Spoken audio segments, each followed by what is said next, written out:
Hello, it's the £1 Gamer again today, and today's video is going to be something different than what I normally do. So it's going to be a teardown of a console that not many people know about, and it's quite hard to get hold of, and it was only around for a few months in the 90s.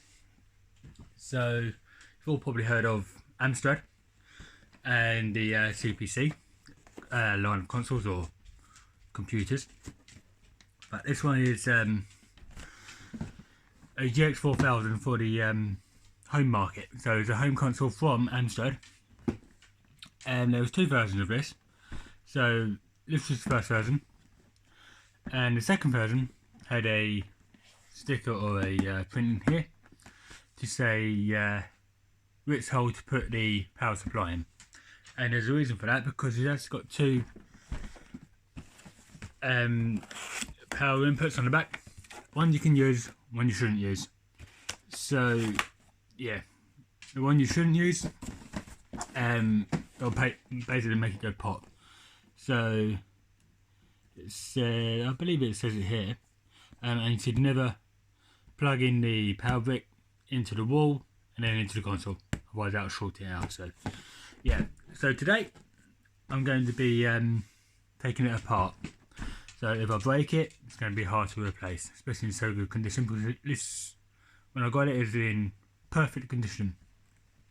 And yeah, I already took the plastic off the controllers, so that's how good condition it was. Okay, so I've only ever played it once or twice. I found it while clearing out my wife's parents' house in the garage. So yeah, so if I take this out, see if I can get a better picture for you. Right. So as you can see, it's all still in really good condition so far.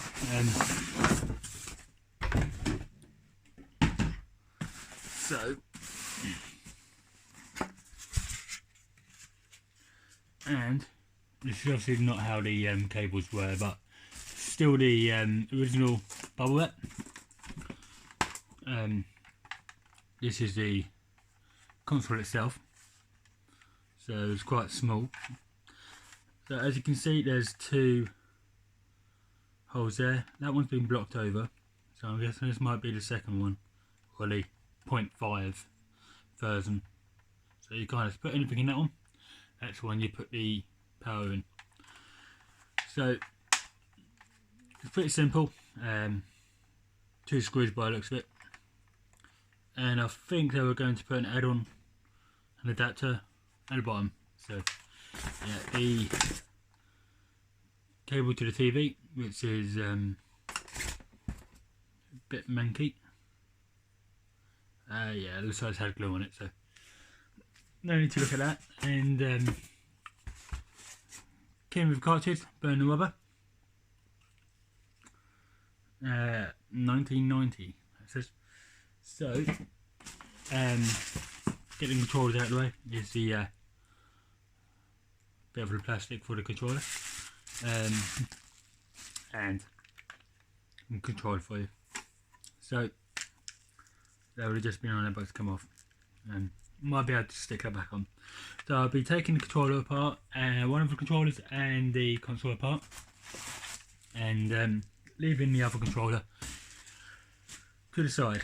So both controllers are the same, unlike the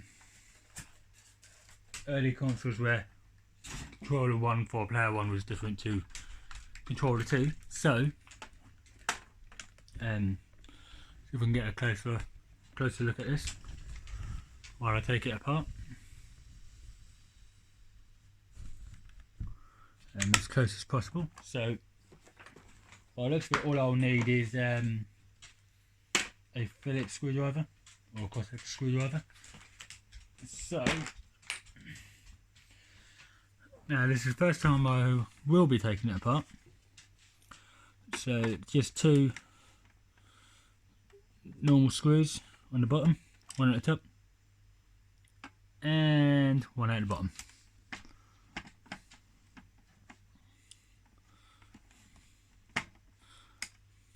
So hopefully this has just come apart now. And this here there's, I believe there's not one under there. Okay, so if I damage this, I won't be able to get another one for at least my price anyway. So let's see. Right, this is yeah, look like to be clips. So if I get flat head, see if I can prise these open ever so carefully. No, that's going to damage it. Right, use a bit of card. Nope. Okay, so, and these are the clips that hold it on. Yeah, these seems to be the clips that hold it on. Okay, so just unclip these, and then it should come off. Right, okay, it's nice and clean. Yeah, this is the first time this has been opened, so these are just the clips holding it on and the two screws. Okay, so that's what the bottom part looks like. Clean. So as you can see, you might be able to see there were melted marks on there. I'm not sure if that's from the casting or moulding, but okay. So by the looks of this, there's no screws holding it in. So if I can just hopefully just that's great. Okay, so okay, nothing's holding that down. So if you can see there, that's been held in by two screws and a cable. I'll try and move this around without breaking it. Okay, so if I undo this, these two screws at bottom, and then I'll put those back in. So the power button seems to just be one of those clip-on ones, so I can just push those out, and then that will just push the button there. Okay, so that's out. Oh, should be more careful. Okay, so what I'm going to do is remove this plate. It's not actually metal, it's a very thin bit of reflective film, so I'll put that there, and seems to be stuck down. Okay, let's bring this back up again, and see if I can remove this. And yes, I can. Okay, so I'll put that to the side. So that will be there. So that will just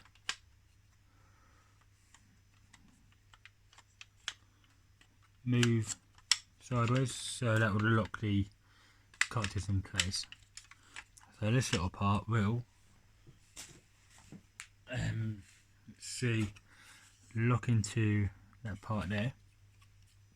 So this will be in there, and then if you can see that, that will lock in there, and then I'm there to remove it. So, and then you can play the game.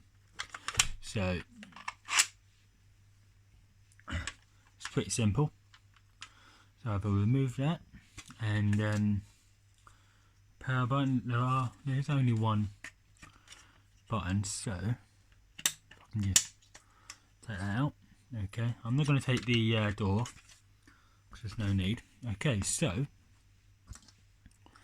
that's all disassembled, and all there is is quite sticky. So this can be removed. I'm not sure what that is. What about it? Oh yeah, that's the power button and power switch, and that's the pause button. Okay, so that will just flip over like that and then back again. So that can be removed. So let's see if I can remove that without breaking it, and then everything will be disassembled. So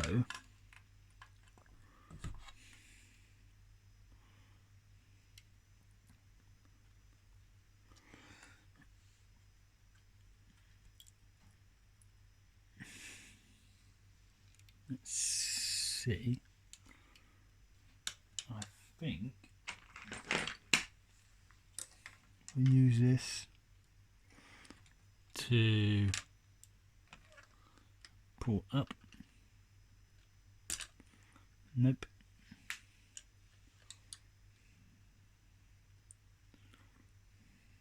Nope. Doesn't work. Okay, so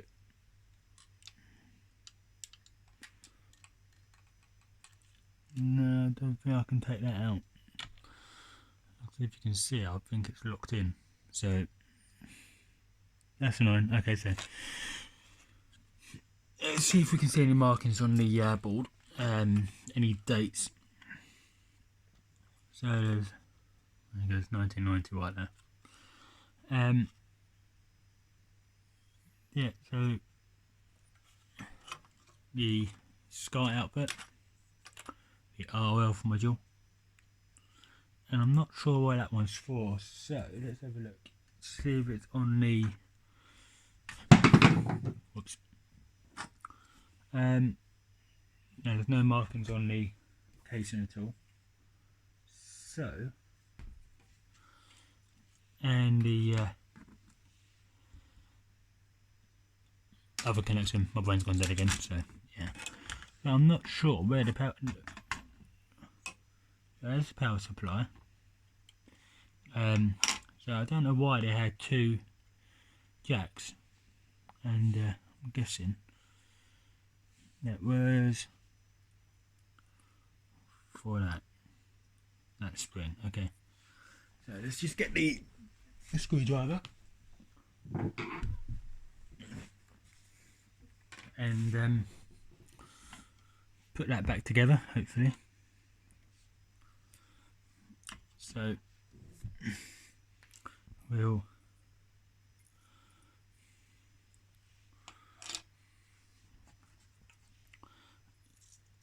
the spring on first.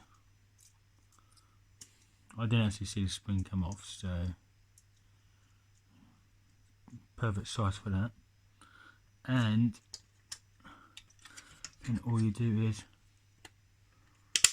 clip that back in, and see if I can clean that off a bit. So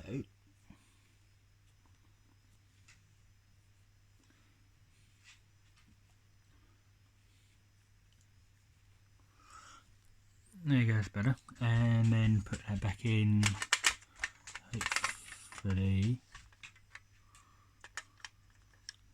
there. Right, so something actually holds it in, but I'm not too sure what. Yeah. Okay, so that's in, and then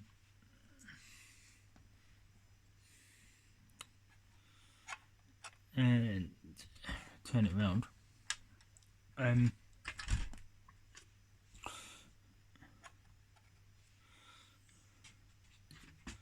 then put this back in. The wrong way. Don't know. Well, that should be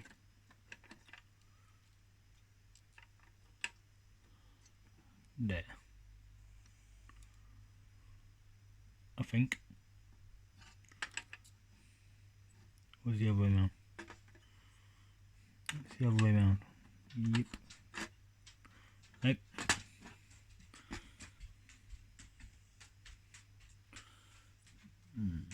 Let's see.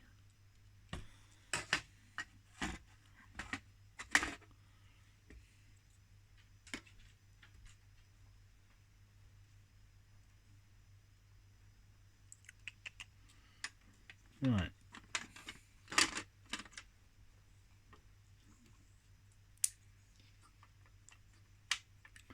Put that in the off position and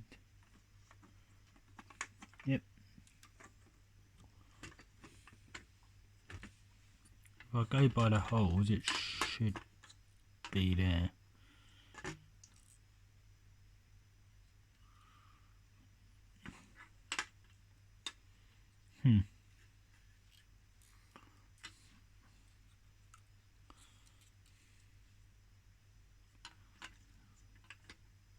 Nope, should be like that, okay.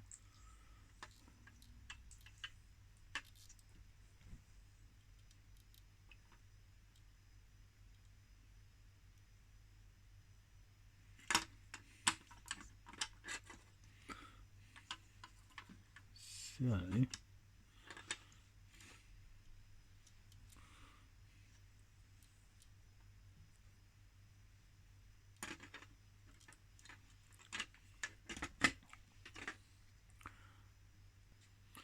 okay, I figured out the problem. I didn't notice that there's a cutout for the switch there, so if I just see,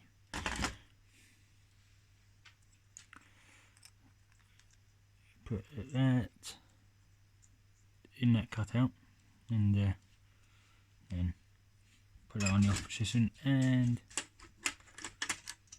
it comes out again. Okay, so put that in, and hold that in place.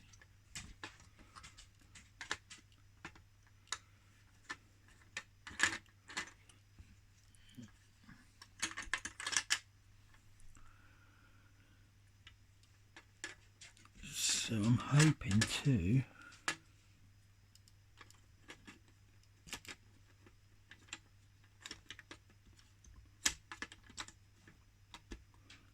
right, that's hooked on, and luckily there's a little pole there, and then hold that in, put the other screw in. So all I need to do is screw that in. It's a very simple design, so if anything goes wrong, by looks, none of the capacitors have blown. They haven't self-destructed. The LED seems to be good as well. So normally with these the age of these kind of consoles, the capacitors they use were very poorly chosen, so by now they would have leaked or exploded. But luckily all of these look really good. So, and then hopefully without breaking it, we'll put this back on, and then this back over. So I don't know what this is for, because nothing metal is touching it, but must be for a reason. I just don't know what it is. And then the bottom, so 4 clips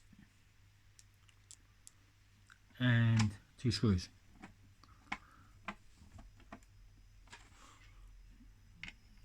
So in the on the early versions, that second port on the back was not covered up, so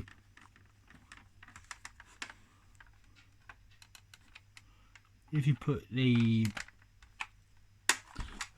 power cord in it, something will blow inside, so they'll basically say it's it went boom. So let's see if this works. Yep. Okay, let's see if it holds the cartridge. It's a very tight fit, so because it hasn't been used much. So yeah, okay. All that seems to work. And now onto the controller. So let's see if I can find a small enough driver, and